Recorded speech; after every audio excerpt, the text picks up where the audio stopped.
Hello, my name is Scarlett. I want to tell you my real story, how I learned to talk in English. I didn't grow up speaking English. In fact, I was scared of it. I thought it was only for smart people, or rich people, or people who lived in other countries. But I was wrong. And I'll show you how I changed that. If you feel shy or stuck when you speak English, I've been there. But I also found a way out. And so can you. When I think back to the moment my English journey truly began, it wasn't the day I picked up a grammar book, or the first time I watched an English movie. No, it was a regular evening, just like any other, when I had my first real encounter with the language.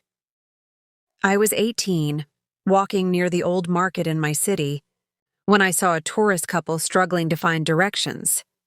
They looked confused and tired. I felt a sudden urge to help, so I walked up to them with a smile. They turned toward me, hopeful, and the man asked, "Excuse me, do you know where the Grand Temple is?" I froze, completely. My mouth opened, but nothing came out. I knew where the temple was. I'd lived here my whole life, but the words just wouldn't come. I could hear the sentence in my head, but I didn't know how to shape it with my tongue. I panicked and pointed instead. The couple smiled politely, thanked me, and walked away. I stood there for a while, watching them disappear into the crowd. And for the first time in my life, I felt a pain that wasn't physical, a pain that came from not being able to express something so simple. I wasn't just silent in that moment. I was powerless. That night I couldn't sleep. I kept replaying that scene in my mind, how I wanted to say, "Go straight, then turn left near the bank." But my brain felt like it had locked the words behind a door, and I didn't have the key. I stood in front of the mirror and stared at myself. I whispered, "Why can't I speak English?" And a quiet voice inside me answered, "Because you're scared." That was the truth. Not just scared of English, but scared of sounding wrong, scared of being laughed at, scared that my accent would embarrass me. I had always seen English as something big, foreign, and unreachable, like a wall too high to climb. That night, I decided to stop thinking of it as a wall. I decided to think of it as a bridge. And bridges are built step by step. From that moment, I made a choice. I would stop being afraid of English. I would stop thinking of it as the enemy. I would make it my friend. And like any friendship, it had to start small, with kindness, patience, and time. I started with simple things. Each morning, I would say one sentence in English out loud. Just one. "I am going to the kitchen," or "The sky is blue today." I wasn't trying to impress anyone. I just wanted to hear my own voice in English, to get used to the sound of it. At first, it felt weird. My tongue stumbled, my brain hesitated, and I often second-guessed the grammar. But I didn't stop. I repeated each sentence like it was a magic spell, again and again until it didn't feel foreign anymore. Soon I realized something powerful. English was not angry with me. It didn't care about my mistakes. It wasn't laughing at my accent. I was the one judging myself. I was the one putting up walls. So I changed my attitude. I stopped punishing myself for errors. Instead, I celebrated progress. Every time I said a new sentence, no matter how simple, I smiled and said, "Well done, Scarlett." I was cheering for myself like my own best friend. That small shift changed everything. Instead of avoiding English movies, I started watching them with subtitles, not to study them like a textbook, but to enjoy the rhythm of the language. I listened to how people talked, how they used their voice, how they reacted. I began to notice that spoken English wasn't perfect. Even native speakers made mistakes. They paused, they used fillers like and That gave me so much relief. I didn't need to be perfect to speak. I just needed to be understood. That was a huge moment for me. As I walked around my home, I would label things in English in my mind. The door, the chair, the window. I spoke to my pillow before sleeping. I greeted the mirror every morning. Good morning, Scarlett. Let's try again today. I know it sounds silly, but these small things built my confidence. I stopped thinking of English as a school subject and started treating it like a living thing, like a friend who wanted to walk beside me, not stand above me. I began to see that English was not a monster. It was a language. And language is just a tool, a way to connect hearts, not to test intelligence. Slowly, the fear faded. I noticed something else, too. Once I stopped being scared, I became curious. I began asking questions, not to memorize, but to understand. Why do people say I am going to instead of I go? What's the difference between could and would? These questions didn't make me feel dumb anymore. They made me feel alive. Like I was on an adventure and English was my map. I wasn't scared of getting lost anymore. I was excited to explore. I remember a turning point clearly. I was sitting alone in a cafe writing in my diary. Usually, I wrote in my native language. But that day, I challenged myself to write one full page in English. It was messy. The grammar wasn't perfect. Some words were wrong. But when I finished, I felt something beautiful and pride. Not the pride of being perfect, but the pride of trying, of stepping out of the comfort zone and still being okay. I looked out the window and whispered. From then on, I tried to bring English into my daily thoughts. If I saw a tree, I said tree in my mind. If I felt hungry, I'd say to myself, I want to eat. I didn't wait for anyone to teach me. I became my own teacher. I knew I wasn't fluent yet, not even close. But I was on the road now. And for the first time, the road didn't look scary. It looked possible. But something was still missing. While I was no longer afraid of English, I still wasn't speaking it actively. My progress was quiet, in my head, in my room, in small whispers. I knew that if I really wanted to grow, I needed to take it a step further. I needed to speak more, to train my mouth and mind to move together. But I wasn't ready to speak to real people yet. That still felt too big, too fast. So I asked myself, what if I could practice? Without anyone else? What if I could talk in English every day to the safest person I know, myself? And that, my friend, is how the next step of my journey began, the step that changed everything. I started talking to myself in English every single day. After I made English my friend, after I stopped being afraid of making mistakes or sounding awkward, I found myself standing in a quiet space between fear and fluency. I had removed the fear, yes. That was a huge step, but something still felt incomplete. I was walking around with English inside my head, thinking in it, noticing words on signs, repeating small phrases under my breath. But I wasn't using it out loud, at least not in a natural, flowing way. It was like learning to dance while standing still. I knew the rhythm in theory, but my body wasn't moving. I wanted to speak. I needed to speak. But the idea of talking to real people still scared me. Not because I thought they would laugh. I had already made peace with that. But because I wasn't ready. I needed practice first. Private practice, safe practice. So I decided to become my own speaking partner. I would talk to myself. Every single day. It started quietly. I would walk around the house and say what I was doing in English. I am washing my hands. Now I will make tea. The weather is cold today. Simple, short present tense sentences. But every time I said something out loud, I felt like I was unlocking a new part of my brain. The words didn't just stay inside me anymore. They came out. They became sound. They became real. It felt silly at first, to be honest. talking to myself in English like a narrator of my own boring life. But soon, something interesting began to happen. I started to enjoy it. I started to play with it. I would use different tones, different moods. I'd say the same sentence in a happy voice, a sad voice, a fast voice.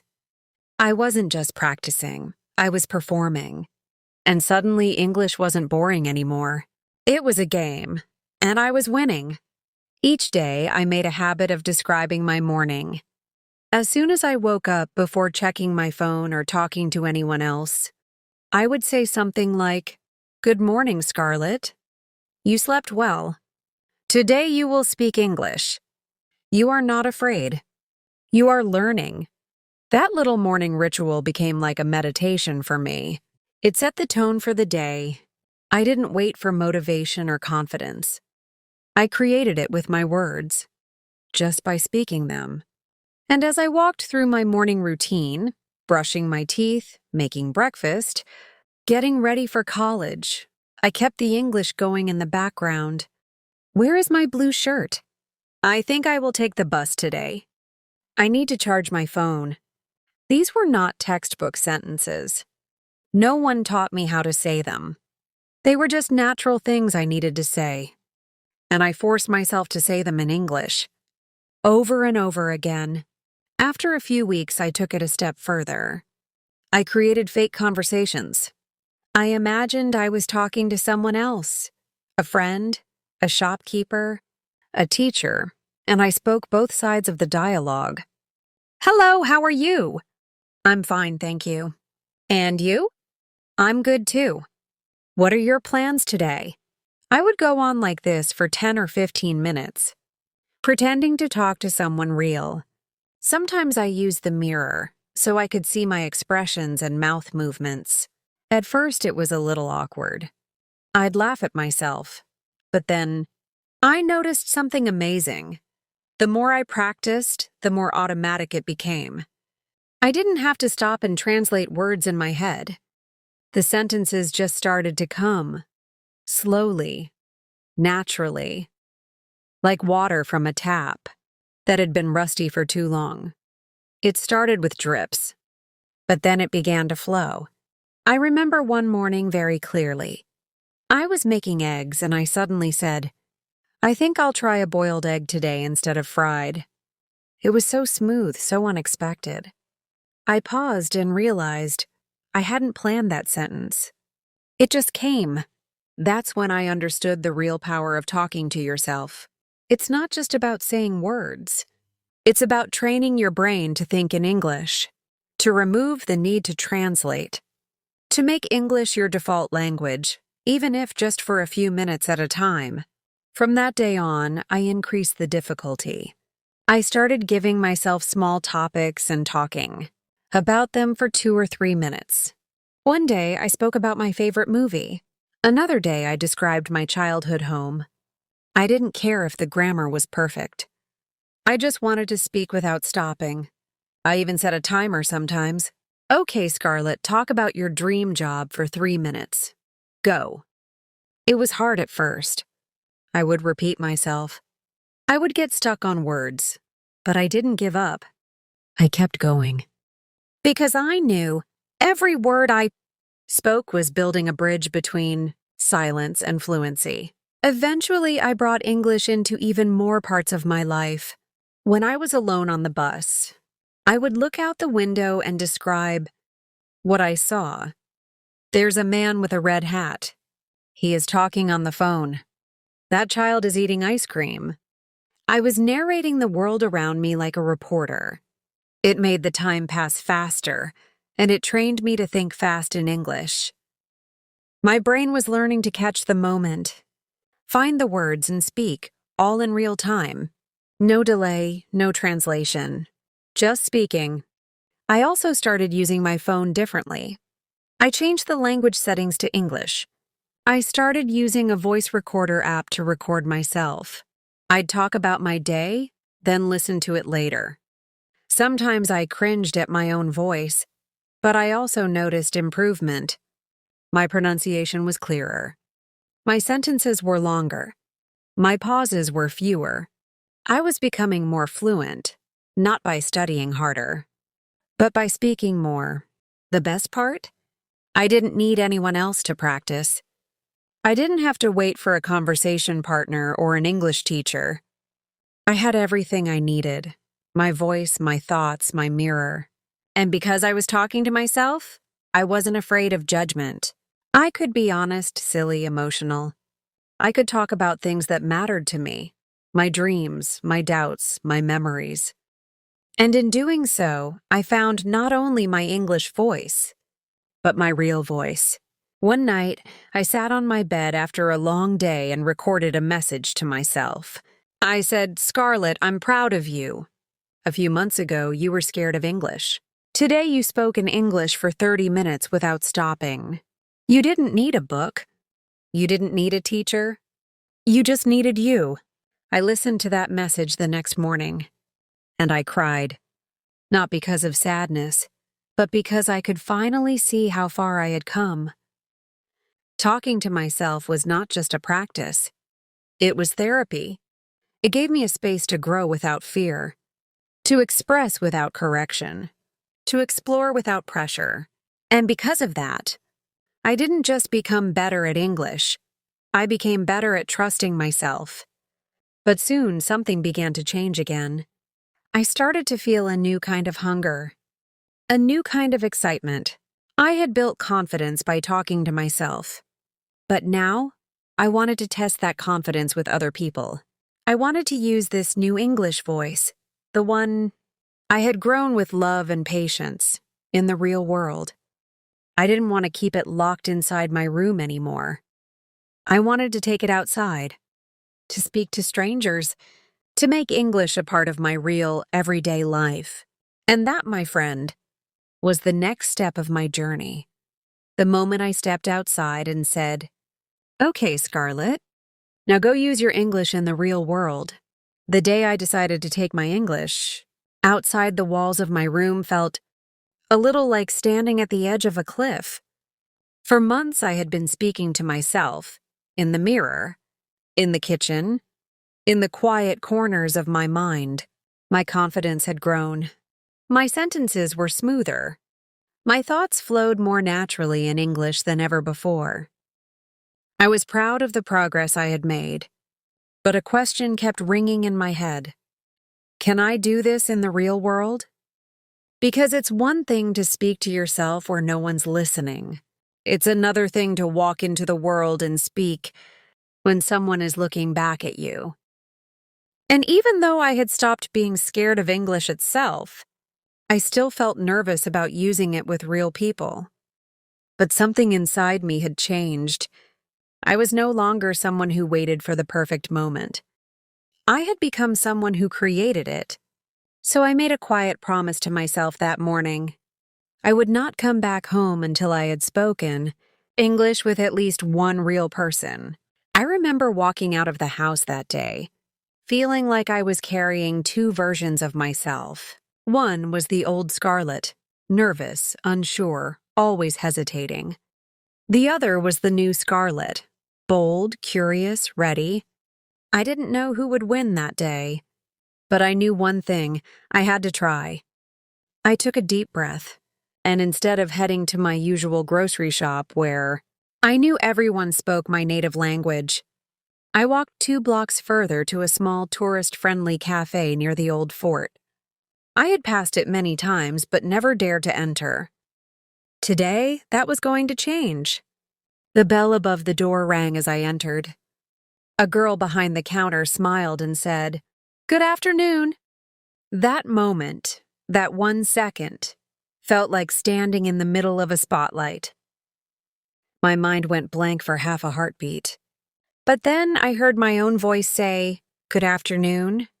I'd like a cup of coffee, please." Just like that. Not perfect, not confident, but spoken.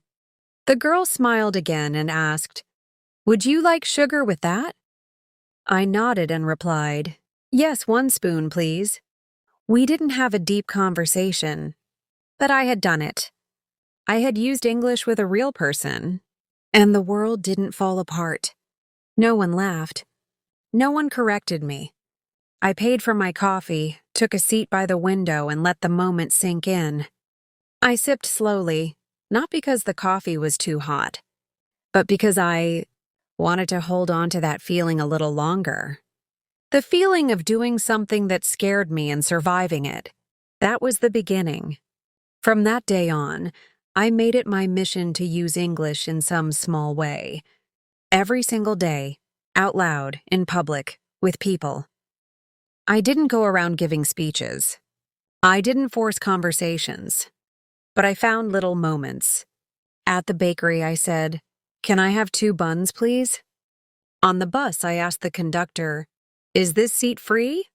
In the bookstore, I asked, "Do you have books in English?" Some people replied in English. Some switched to my native language. But I didn't let that stop me. My job was to speak. And every time I did, it got easier. But I didn't stop there. I wanted more. I wanted real conversations, so I searched online and found a local English-speaking club. It met every Saturday at a nearby library. I was terrified, but I signed up. The first day I went, my hands were sweating as I opened the library door. There were about 10 people in the room, all sitting in a circle. Some were older, some younger, all strangers. The organizer smiled and said, "Welcome. What's your name?" I froze for a second. Then I stood up and said, "Hello, my name is Scarlett. I'm here to practice my English." My voice shook. But they clapped for me, just for introducing myself. That's when I realized, in the world of learners, effort matters more than perfection. Every Saturday I went back. We talked about simple topics, our favorite movies, childhood memories, weekend plans. At first I used short sentences. I didn't worry about grammar. I focused on being understood. And I listened a lot. I listened to different accents, different voices. I learned phrases like, "That's interesting," and "Really? Tell me more." I wrote them down and practiced them during the week. Little by little, I felt the change. My brain didn't freeze anymore. My mouth knew what to say. My body relaxed when I spoke. I also made friends. One of them was a girl named Aisha, who had a similar story to mine.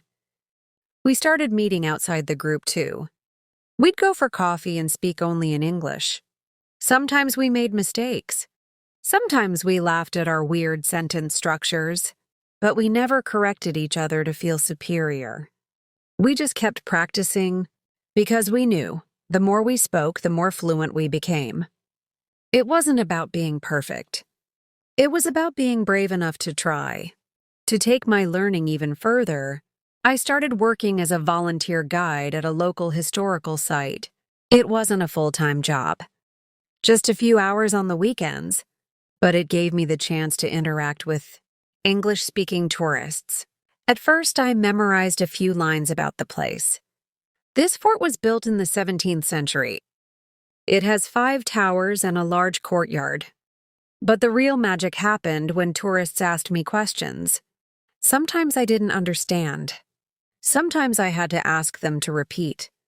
But slowly I got better. I learned how to explain, how to answer, how to keep a conversation going.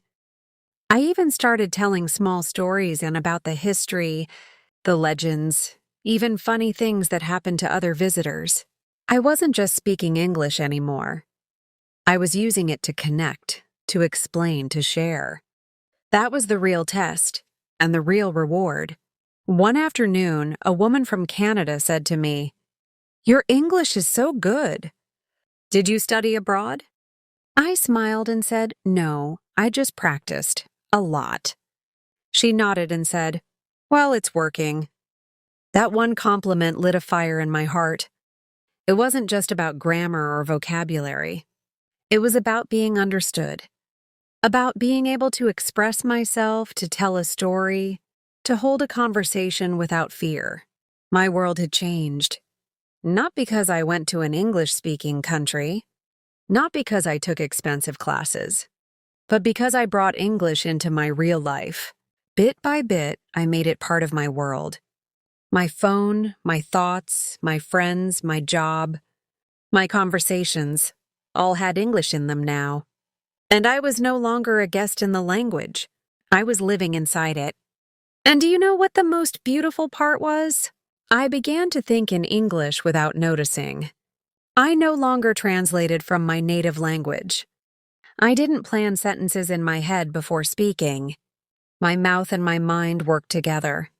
Of course, I still made mistakes, but I no longer let those mistakes stop me. I learned from them, laughed at them, and moved on. Because the goal was never perfection. The goal was communication. And I had achieved it. Looking back, I can still remember that scared girl who couldn't say turn left near the bank. She's still part of me. But now she walks beside me smiling. Because she knows we made it. Together. We faced the fear. We practiced alone. And then we stepped out and made English a part of our world. This was not just the end of my learning journey. It was the beginning of a new life. One where I could connect with more people, read more books, watch more films, share more stories, and open more doors. All because I took a chance. All because I dared to speak. And now, as I sit down to share this story with you, I have just one more thing left to say. Something I wish someone had said to me back then. If I can do it, so can you.